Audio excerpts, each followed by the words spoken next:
Inside the Birds is back. What's going on, everybody? Geoff, Mosher, Adam Caplan, and the clock is ticking away as we get closer and closer to the new league year, the start of free agency. Everything's going to happen next week as far as free agency is concerned, Adam, the big news. But the Eagles are making moves. They're doing some transactions and getting themselves ready for 2025, dealing with some in-house matters. So in this podcast, we'll talk about the extension for Saquon Barkley. And then we'll talk about the Eagles moving on from Darius and James Bradberry. Maybe potentially one of them is back. We'll talk about that. But Eagles really, this offseason for them, Adam, right now is about housekeeping. But pretty soon when next week starts, and as we'll get into it throughout the week here, we're going to look at some bargain shopping that they typically do in free agency, offense and defense. But for the sake of this show, this will be a sequential thing that we do throughout the week. For the sake of this show, we'll talk about the in-house matters, starting with the running back and the two defensive backs. Did any one of these three moves sort of hit, like, whoa, surprise you off the bat? Yeah, I was talking to an agent about the Barkley extension. I totally forgot that. Now I want to look into. We're going to go inside the situation. It's fascinating because I talked to a very prominent NFL agent about this on Tuesday. It's always good to get an overview of how agents who've done hundreds of deals see that really not only is it an historic deal for Barkley, doing this early like that. Certainly, you can make the case to do it after the second year. But to do it after the first year is crazy. I mean, you just don't see that happening. You don't say Terrell Owens tried that. That didn't work very well. That's so funny. That was the first thought I have, that somewhere Terrell Owens is going to read that and think, how things have changed. Yeah. Different scenario, but still, I mean, not that different though. It's interesting because I remember asking Joe Banner many years ago about this, former Eagles president, and Joe said, had Owens just done, just not said anything, just handle the business quietly, he wouldn't have ruled out potentially taking care of him, but Terrell handled it the way he did, and there was no chance that we're going to do anything. So that's the big difference. Is Barkley has handled everything with such. He's such a. He's a pro. He's a pro's pro, all-time guy, and off the field. Yeah. Now, also Terrell was coming off that injury where he missed a lot of those games in 2004. He made it back for the Super Bowl. I always say it's ironic that the Eagles got Terrell Owens to get over the conference championship hump and get into the Super Bowl, but he never played in the conference championship game against the Falcons. He didn't. Yeah. He wasn't the one. It was Brian Westbrook that actually got them over the hump, and he was there all along. But certainly T.O. came back, had a great Super Bowl. They just weren't able to win it. But Saquon Barkley, similarly, was the weapon. He is the guy that got them to the Super Bowl game because, and I would imagine with this extension as we get into it, this is not just money and a reward, but it is a statement that you're still our guy going forward. I don't think the Eagles are going to be reinventing themselves offensively or trying to do things differently or with more volume in the passing game. I think that they understand who they are, what has led to their success, and they're rewarding Saquon Barkley for being arguably the biggest piece or the biggest reason for that offensive success. And Jeffrey Lurie, who had to write the check, is pro running. Who believed it? Who would have believed it? But yes, Jeffrey he had to sign a check, a massive check. It's really interesting. So this agent pointed out something to me. I totally forgot that the Niners redid McCaffrey's deal 2 years ago. Yep. And he had already been, he signed a deal. This is crazy. It goes to show you how the running back market never moved. He signed a majorly above market deal in April of 2020, a 4-year extension with the Panthers, over $16 million per season. The APY of $16.01 million. That was just a crazy deal. Like they just couldn't. They sent shockwaves around the National Football League. You're talking almost 5 years ago. Niners made it pretty clear they were going to take care of him. Not that it's funny because the deal was still well, but no one had come close to hitting it. Saquon's deal, which he signed last year, was a pretty good one. Still wasn't close to the average per season that that McCaffrey got. But then the Niners did last summer. Actually, it wasn't 2 years ago. It was last summer, very early. In fact, technically it's just in terms of summer and spring. I don't know, when does spring start? Or spring end? Early June, late June? Whatever it is. Let's see. Well, winter it doesn't like spring. Spring starts or spring ends? When does spring end? Late June? Late June. Yeah, last week of June. So technically, yes, in spring of last year, the Niners signed McCaffrey to a 2-year extension worth $19 million a season. Okay, 2 years, $38 million, and again, no one even close to it. So if I believe that the guy's name is Ed Berry who did this deal, he did the deal last year from CAA. Mm-hmm. We don't know who went to whom, but the bottom line is, if you were ever going to do a redo after 1 year or give a guy more money, this would be the player to do it, because Barkley had the best season in NFL history at running back, arguably. Yes, he had the most yards, but Eric Dickerson, as we know, comparably, he didn't play in a 17-game season. So, but whatever the case may be, Barkley's an amazing football player. Mm-hmm. The 60-yard plus runs, just ridiculous. And it just all lined up for, if you were going to ask him to do a new deal, this would be it. Look, obviously the Eagles could say no, but a great job by Howie presenting this to Jeffrey for saying yes. Now they're going to give Nick Sirianni a new deal. Jeffrey's handing out checks, man. I'm sure he's happy to be doing it. Super Bowl reward checks. Yep, absolutely. He's the best owner in the National Football League. He really is. What we've talked about when we think he's overreached, getting involved in things maybe he shouldn't have gotten involved in. No owner is perfect, but he's the best owner of the National Football League. He gave Howie a lot of latitude after some struggles, obviously, early in his career, particularly 2020, the last year that he struggled a little bit. Kept him going on, and Howie has redefined his position. Now he's the best general manager in the National Football League. He is amazing, the way he turned things around. And as I mentioned on the last show, as we move forward here, it's the character of this football team. Yes, they have a great roster. I'm not arguing against that. They have the NFL's best roster. But having a great, talented roster does not mean you are going to win a Super Bowl. You have to have a great locker room to be able to do it. You can't have the entitlement, right? Like the Dream Team, which you and I covered in 2011, coming out of the lockout. Even the 2004 team you mentioned with T.O., as talented as it was, there was the beginning. You have that. There, yeah. I mean, that's the thing. You could have a very good locker room, but if you have 2 or 3 guys that aren't playing within the team concept, or me guys, it ain't going to happen. It's hard to define by numbers. In fact, it's impossible. There's something intrinsic when you're a great football team and you have a great locker room. It typically manifests itself on the field. So this past season did it. And this guy, number 26, Barkley, he is the guy. He's the guy, and give the Eagles credit. They did not have to do this. Again, we don't know who approached whom, but as we move along here, they didn't have to do this. And kudos to Jeffrey. Now, I know how agents are. When you do something like this, which is historic, when you redo it after 1 year, or you extend them, but you're raising the average per season. The guarantee by ESPN was $36 million. So when you're doing that, the full guarantee at signing, when you're giving the guy more money, you're guaranteeing more money as well. Other agents see that. How he's going to get the calls. I'm sure he's been around a long time. This is his 15th year as a general manager. 2010 was the first one. 15 or 16 years. Mm-hmm. It's coming.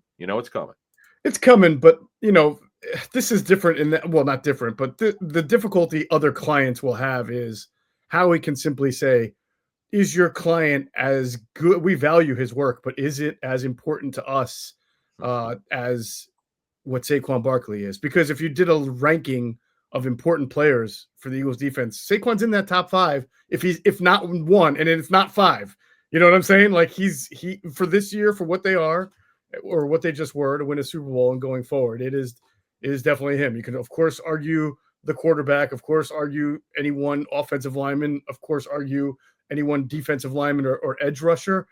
But while they're all very good players in their own right, no one hits the home run the way Barkley does and changes the game for the Eagles the way that Barkley has. So you can call but Howie's got a little some receipts on his end saying, no, this is only for the elite, the cream of the crop. When your guy gets there, we'll happily do the same.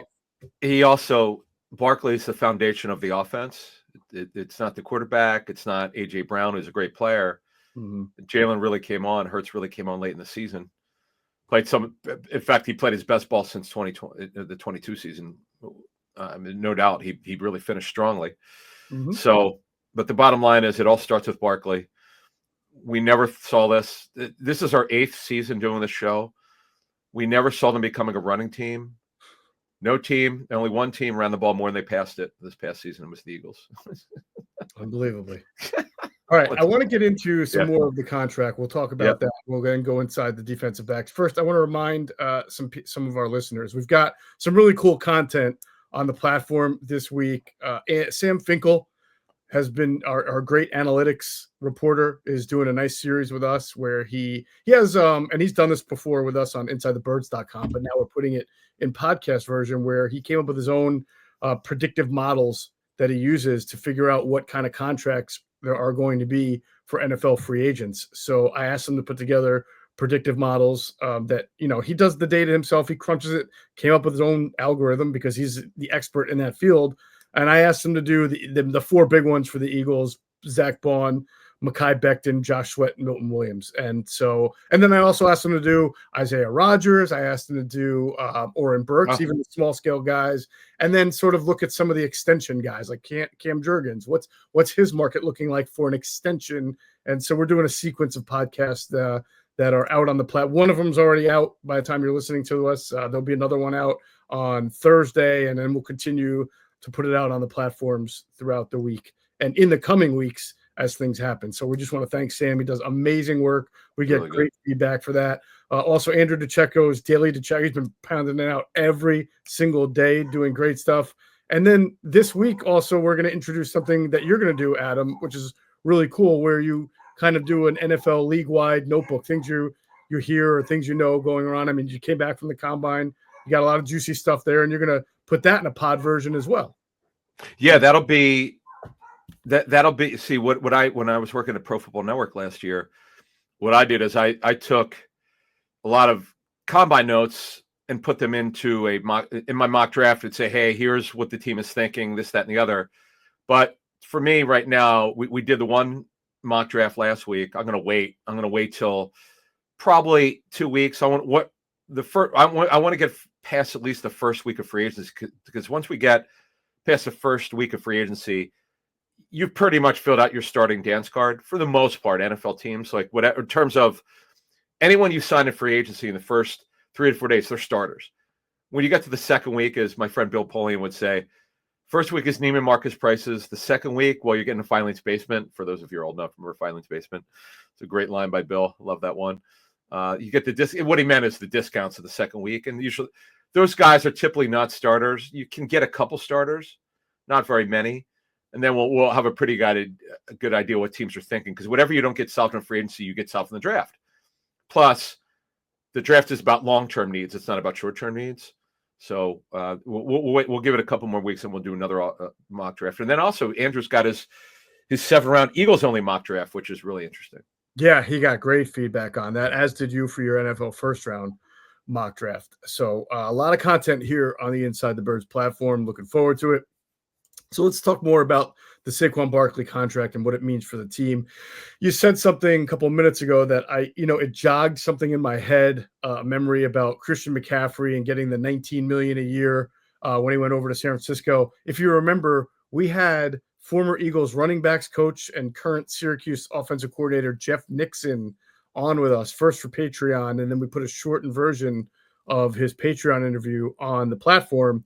And one thing that Jeff stands out about Jeff is that he was the running backs coach for the Giants a couple of years ago. So he coached Saquon Barkley, and he was also the running backs coach before that with the Carolina Panthers. So he coached Christian McCaffrey, and he led us on to the fact that McCaffrey and Saquon have a little friendly rivalry going on. So when you said that McCaffrey was at 19 million and Saquon Barkley is now at 20 million average per year, something tells me there was a friendly phone call place between the two. Ah. Barkley saying, "I got you this time, Christian. I'm up. Now it's Might my have been. turn. Yeah, might have been. Yeah. So really interesting stuff there because it's exactly 1 million more, but just a little bit more. Yeah, well, a little bit more. Yeah, 20.6 million is the average per season, according to ESPN's numbers. Now, what we don't know, because we see this a lot with these veteran extensions, sometimes like the Devontae Adams deal, it was severely backloaded. His this year was going to make 35.6 million in cash. He was never going to see that. right. So obviously that overinflated the contract numbers that came out. So we don't have Barkley's numbers yet. Nobody does. So we'll get them. We get all of them. But look, he hit all of I think he hit all of his incentives last year. The 15 million in incentives here. I'm very curious to what the breakdown is. Yeah. So he just a couple of notes about Barkley's situation. So he was signed through 2026. Previously, he only had just over 1 million fully guaranteed in 2026. That to me was important that they took care of that, so you don't have to have, because we actually talked about this when we got the terms last year, that he shouldn't have to worry about that if he blows the season up like he did. And they've taken care of him here, so he doesn't have to worry about him being on the roster 2026. That's taken care of. But we'll see what the structure looks like. And the full guarantee at signing is 36 million. So the deal that he signed with the Eagles last year, the full guarantee at signing was 26 million. So it's even bigger now. Right. The old deal had 4 void years. We'll see what this looks like here, because every deal the Eagles do. In fact, I always found it funny when they did Boston Scott's deal last year it was 2 million. Mm-hmm. He had void years on it. I just couldn't believe he did that. That means that there was dead Boston Scott money against the Cavs. Yeah, crazy. We should look that up. That's funny. Yeah, you're right. You're right. Great. So that's they've committed to that, to Barkley. I wonder, and the contract details will be out low, and when they all officially come out and you get your hands on them, we'll go through it more. Wonder how much of the new guaranteed money was sort of money he was very likely to see anyway, because this coming year, 2025, he had some quote-unquote non-guaranteed money on the deal, I'm sure, and then after that in 2026, some same. So it's sort of like you get guaranteed money, but you were, from an Eagle standpoint, he was probably going to make that money anyway. Now, when they signed him, well, 25, just real quick, 25, the first 2 years were fully guaranteed on the previous deal. Right. It was 26 was really light on it. Now, most non-quarterback, non-edge rusher contracts only have the first 2 years fully guaranteed. So it's like when they put the little bit of, I don't know why it was ceremonial. I don't know why they put just over $1 million fully guaranteed in the old deal. It didn't really matter. That wouldn't keep on the roster if he didn't perform. Right. So that was kind of odd. So do you think there's downside to this, and potential downside, as far as the Alshon Jeffrey deal? If you remember the restructure where he got extra guaranteed money and then he wound up getting a series of injuries, and he was impossible to cut in that 2020 season that went awry. And then they wound up trying to play him, at the end of the year, because it's like, hey, you're on the roster and you might as well play, right? And that was a lost season.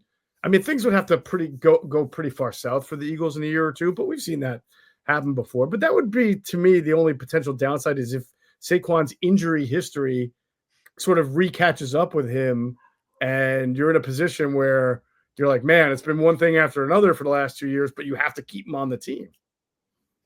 Yeah, because we haven't seen the structure. We don't know what it looks like for the late years we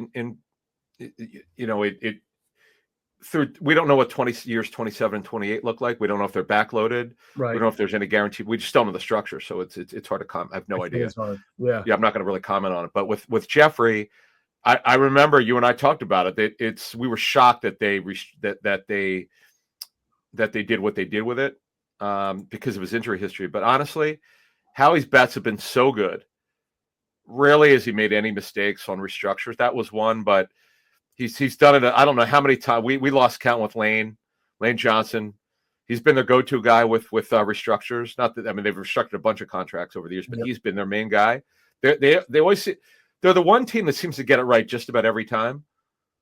Look, they signed guys early. It's another thing. Remember now, they've been doing this now. Oh boy, 20 some odd years they've been going to players early in terms of extending early and choosing the right restructures through the middle of veteran contracts, getting them right. I don't blame them for doing Wentz's contract when they did. There was no sign that Wentz would regress like he did. But that's actually a 30 for 30 Wentz's regression. There's so many layers of issues with Wentz's regression.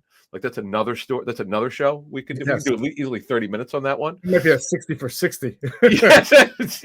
I remember when I was at ESPN in 2014, we did a Chip Kelly show on NFL Insiders. We did 30 minutes just on Chip. Well, television, we did 24 minutes. But it's just interesting how things happen. But one of the reasons, many reasons, why the Eagles are elite right now is great roster. GM has improved greatly. Owners unbelievably supportive. Will spend money. You know, I think I told you I talked to Carl Pickens, the former Bengals receiver. We're going to have him on one of our shows soon. He's great. I love talking to him. I could have talked to him for 5 hours. I talked to him at a business event in Philly, and one of the things that he told me, because I found out a lot about him, because there was a lot that was said about him which was not true. And I said flat out, we had real conversations. He had no problem with it. I said, hey man, why did you seem so unhappy? He goes, here's the thing, dude. We were really bad. He forfeited his signing bonus one year because he left. He just couldn't deal with it anymore. Remember the so-called Carl Pickens rule, which he brought up, by the way. He explained it to me because the word was malcontent. When you come into your building, when you know your team's cheap, they won't spend money, bad scouting staff. This is when they were really antiquated, super antiquated, and coaching wasn't very good. When you have no chance to win, it's miserable. What's good? Why am I bringing this up? You don't think players in free agency are going to want to come to the Eagles? They pay, great ownership, great GM, great head coach, great players. It's a happy building. Wasn't always like that. No, it was not always like that. You're right. They are a destination for free agents. We'll see, Adam, if some guys, which we've seen with the Chiefs and the Patriots, if some people are willing to take a little bit less, especially veterans who have already made their money, to come and play for the Eagles and try to win a championship again. We'll see. Yeah. It's interesting, though. It's interesting. All right, let's talk about the two defensive backs that have parted ways with the Eagles and vice versa. Before we do that, you got to hear a word from our friends at Sky Motor Cars. Sky Motor Cars in Westchester is a different sort of dealership. All it takes is one look at their Highline pre-owned vehicles that people all over the country want and need. Owner Brett Schiller, make sure you don't spend a dime of your money before you purchase the car. Sky Motor Cars allows you to make all the decisions regarding your next vehicle. At Sky Motor Cars, you never have to spend more than necessary. Visit SkyMotorCars.com today or call 610-918-7225. All right, folks, go and reward yourself with the best car buying experience you can have, car shopping experience, whether you're buying or trading in. Take advantage of the great inventory that is available to you, along with the unbelievable customer service. Go see our friends at SkyMotorCars.com out there in Westchester, or visit them at Inside the Birds. Visit them at SkyMotorCars.com and tell them Inside the Birds is Adam Caplan and Geoff Mosher sent you. You will get a great deal. All right.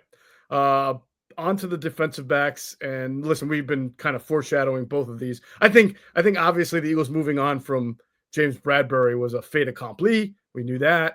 Darius Slay, we had talked about the contract. And Adam, I think you do a great job of explaining how these are sometimes called and seen as cap moves, but they're cash moves. There's nothing to do with cap. Yeah. Right. Again, we're going to probably have to say this another 700 times. Folks, think cash. Think if you own the business and you can't, let's say you're paying a guy $300,000. Well, he was worth it at one point. Well, let's say he's now probably worth $50,000. If that by performance, you're like, well, why are we keeping this guy here? He was great at one point. And with James Bradberry came out of nowhere after the Giants cut him. It was just, who saw it coming? Although we did say then that other teams told us they wanted to throw at Bradberry, but they couldn't block because pass rush in 22 was so good. But the bottom line is this had nothing to do with the cap. It's all cash. They're saving a whopping total of $34 million. Now they can't cut them. I believe with deals with void years, and we know every veteran contract the Eagles have with void years. I don't think they could cut them until the new league year. Mm-hmm. So, but they haven't cut them yet. So anyway, but when they do, they're going to save $34 million in cash total. It's they get 16 with Slay and 18 with Bradberry. James has been a true pro. He confirmed to the media that he suffered Achilles injury. But he's been great in the locker room, was a guy who revived his career. Yet another great signing by Howie, which, there were a lot of people who didn't think Bradberry could play anymore when the Giants cut him. But what happened was he was playing – they changed systems under Wink Martindale. The Wink went a heavy man defense in terms of coverage, and James Enough is a zone corner. And worked here with Gannon. But James unfortunately fell off last season. The only reason why, had he not gotten hurt, they're probably going to keep him on the roster because the money this season, about $12 million, was fully guaranteed, so they're going to keep him anyway. But no more guaranteed money. That's that. Slay could still play, by the way. I know Greg Cosell said, the tape's clearly he's just not the same player he once was, but they won a Super Bowl with him. He could still play. He's just not the same player. Eagles have left the door open for him to return. They'll have open conversations with Drew Rosenhaus, so they'll keep in touch with Drew. No, folks, it's not the same issue of 3 years ago now, or whatever it was, two or 3 years ago, when they told Slay and Rosenhaus, you're being cut. Right. 5 hours later, 180. Gardner Johnson would not. They moved off Gardner Johnson. They took that money. Though Slay took a slight pay reduction in terms of average per season. He went from having no guaranteed money to 2 years fully guaranteed. So that was the most bizarre situation in history I ever show. My hair was on fire when that happened. I'm like, what? And then we find out that the Ravens were making a competitive offer, and then Dom got involved and called Slay and says, "We need you." And Slay's like, "Okay, Dom called me, so I'm coming back." That's crazy. Now we know it's Howie's call. I mean, Jeffrey's right to checks, but. We know Dom is very close to players. He's amazing. Yeah. And so Slay said it on a show. Yeah. That he was curious to see what the market will be this year with this time around. All right. I've thought about that. Okay. So he was going to make 16 in total cash. Okay. Yeah. He's clearly not that player. At 34 years old, there's 64 starting corners. We want to give deference to Fangio. A nickel is not a corner. Okay, Vic. If I knew the guy, I'd probably scream at me, as these personnel people scream at us. As you know, when they don't like how you put a term. You call somebody a top 30 visit in the draft. Yeah, exactly. Like when the guy's like really 70th on their board, but they want to find out more about him. Why are you calling this guy a top 30? He's not top. Okay, sorry. Right. Exactly. I've stopped doing it. I don't think in 3 years. Agents love calling top 30. I love that. Love it. Yeah, it helps their player out. Yeah. Right. Exactly. So,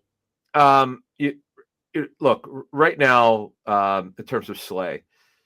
I know he'd like to sign with a winner, whether it's Detroit. I wonder if Baltimore. But Baltimore he wouldn't be starting because they've got Wiggins last year was their first round pick, and Humphrey, so that he wouldn't start there. So why would that be an option now? Well, Detroit is Humphrey back to the slot because they really liked Humphrey as a slot corner for a while. He can, but it's justifying that contract. He's making a ton, right? That was our Cooper DeJean conversation, right? Like how long? That'll be one. I thought about that one. See, Mike Gill asked a great question on Tuesday Football at 4 about that. How much longer will he and his agent put up with him playing nickel? Yep. Now, I remember the late John Clayton and I talked about this many years ago when the Dolphins drafted Jamar Fletcher. I think it was the Dolphins drafted Jamar Fletcher out of Wisconsin. And John made a good point because he says, how the hell are they drafting him in the first round? He goes, the league now, they play 75% nickel. And I understood his point, though, but from a cash standpoint, contract, if I had a client who's nickel, I'm not going to put up with this for 3 or 4 years. I'm just not, because we know the Eagles are willing to break the mold they just did with Barkley. And they're willing to pay, man. There's no question. It's specific positions. Because maybe extrapolating this, maybe someday if Cooper keeps playing nickel, maybe after the 26th season when they could extend, they pay him $20 million a year, they break the mold. Because the best nickels are making 8 to 10 million a year, right? Somewhere in 10. But we'll and that show later this week, we'll go over some of the nickel list. There's some pretty good nickel DBs out there. I don't want to call them a corner. No, Nickel. I remember last year we kept saying, man, these guys are old and broken down. And this year it seems like there's a better list of nickels available. Yeah. So look, to move this along here, it's a fascinating discussion. We're going to learn next week. Free agency starts Monday. It doesn't start on Wednesday, folks. The top guys are done. Let's see. Rosenhaus literally, I've seen him have deals done at 12:05 Eastern on Monday. You know, the open the tampering period. Yeah, legal tampering. Yeah, whatever they call it. That's funny. It's funny. The GMs used to hate that term. Now they actually say it to me. Mm-hmm. Oh, tampering day. I'm like, oh, you mean 12 o'clock? Yeah, that right. Time. Right. Rosenhaus usually is the first one in at 12:05. Like he had John O. Smith done. John O. Smith from Philadelphia, by the way, the tight end, was played pretty well last year for the Dolphins. I remember him signing. The Patriots were in on him earlier. That's when they went crazy, like 4 or 5 years ago. Belichick went out of his mind spending money, like I remember. Crazy. Yep. Crazy one year. It didn't work out very well there, but anyway. So we'll see what happens. But it starts Monday at 12 Eastern is when the big deals go off the board. Right. And by the way, remember Slay's knees are not what they used to be as well. You know, he had a procedure. That when you're 34, your knees aren't great and you're a free agent and teams are trying to get younger. It wouldn't shock me. Now, here's the thing: if you're the Eagles, like, do you want him back? I mean, are you saying come back if the market's not right for you? But like we said, you've got. Do you? I guess it's all about the money. I'm sure you'd have him back under a low price tag, and if his play dropped off, like Bradberry's, it's okay if he just kind of doesn't play and you move on and you do it because you're not paying him that much. It's not like Bradberry where you had to have him on the team. If you bring him back on a 1-year deal and he just doesn't have it or is constantly injured, you've already got contingency plans for outside. Well, okay, there are a couple ways you can do it. First of all, before we get to him, let's look at the in-house. We just mentioned DeJean is to me, he's the only one. Isaiah Rodgers clearly beat out Ringo. It was never a competition. As we said then, be careful of what you hear from reporters and OTAs, how great they look. They're literally in shorts and a T-shirt in OTAs. It means absolutely nothing at corner. It's like a running back. I always laugh when a running back looks good in OTAs. You can't even breathe on the guy in OTAs. Do you remember? Now this is you got to be over 40 to remember this guy. I'm only bringing this up if you play fantasy. Remember Jesse Haynes? There was a running back for the Chiefs. Yep. He had it was I think with Marty Schottenheimer. He had one of the best OTAs like NFL history for running back. And I got hoodwinked for fantasy. I was all over it. Well, I didn't because I don't even think I was covering the league then. If I was, I didn't understand it. I didn't understand, like, there's literally no physicality in OTAs. You can't do anything to the running back. And anyone should look good at running back. So if we learn anything with Ringo, be careful of what you see and what you hear. It's all about training camp. It's nice that he did well. Well, in training camp, once the pads came on, he could be more physical. Guys were running by him. And he's got good straight line speed. He's got size. Mm-hmm. But as we told you then, and there's a reason why he went in the 4th round, stiff, has trouble turning his hips, and he just didn't win. He just couldn't win. So he's not a starting corner, folks. You could say whatever you want. You could still be a Ringo fan. That's up to you. But Rodgers, I'm telling you, it was over in like 3 days. Like it was because they redid the depth chart. The depth charts actually mean something in training camp. They don't mean anything in OTAs. I don't even pay attention to it. It means it's literally zero. Once you get to training camp, hey, when they start working guys in, you pay attention to that stuff. Right. And Rodgers very early in camp was over Ringo. I was like, wow, this might be over. And then it was over. So just be careful of I get it. There's a small pocket of Ringo stands out there. I get it. You know, you like another Georgia guy, but just be careful of understanding what a guy is and isn't. Yeah. Stiffness, as we looked into this, it's extremely difficult to get rid of lower body stiffness for corners. It's just hard. Really hard. Yeah. Somebody gave me a new term for him when I asked. It was tight mover, which is a sort of way of saying stiff. But he's a big guy. This person said, listen, they like the fact that he can run still for being big. You're right. He's not twitchy and shifty in the hip area. It was put to me as a low-end starter, meaning like if you were a really good team you could probably get away with it if you're playing probably the type of defense the Eagles have, where you're going to have two safeties up top quite a bit, and you can protect him. Would it be the worst thing in the world if he had to start, if they lost Slay and didn't re-sign Rodgers? Could he start? Yes, he could. Would it be ideal? No. That's the scenario. But like, he can't just be discounted. He'll get a chance to compete against whoever's there, and may the best. Well, depending on what they do in free agency. So, that's a great point. If they make a splash move, or they it's either signing, though. When we go over the list later this week, you'll go, wow, that's not a very good list. It is this free agency, folks, is the year of the mid-level free agent. There are like 250 mid-level free agents this year. Mm-hmm. There might be 3 or 4 what I call elite players or excellent players. The Eagles just have a couple of them. It just so happens of their great roster. Right. Milt Williams, Bond, in particular. Sweat's not quite that player. He's a good player, though, and he rebounded nicely. But so there you go on Ringo. He's got upside, no question. He's got size, but it just he has what he had. The issues are what they are. Now, you've got any particular also, as we saw on Tuesday, we saw some good players being cut. The Seahawks cut over $35 million in cash was cut off the Seahawks roster, not cash. Wow. Cash.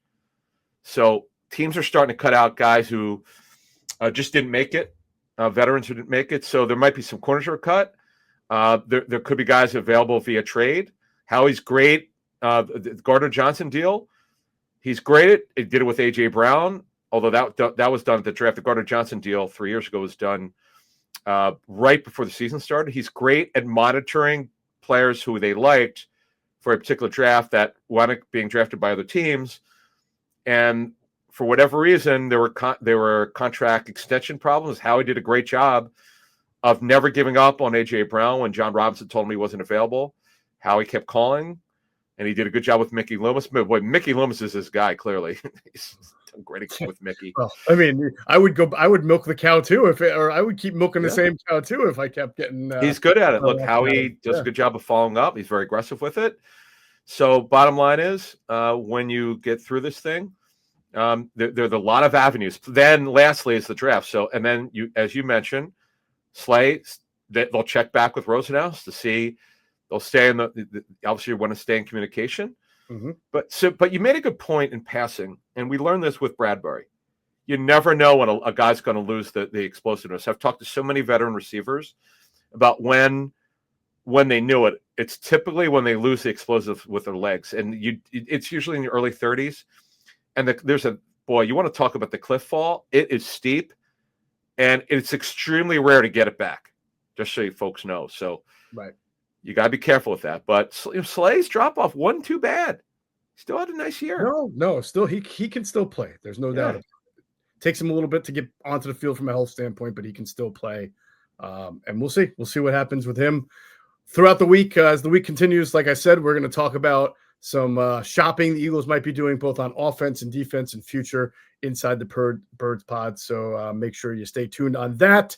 And that's going to do it for this episode of Inside the Birds, the leading podcast in Eagles intel. And as always, we thank you for flying with us inside the Birds. Be sure to check out our friends at PHLSportsNation.com. They're enhancing the fans' experience with their coverage of all Philadelphia sports teams. For the fan, by the fan is their motto. So make sure you check them out at PHLSportsNation.com and on Twitter at PHLSportsNation.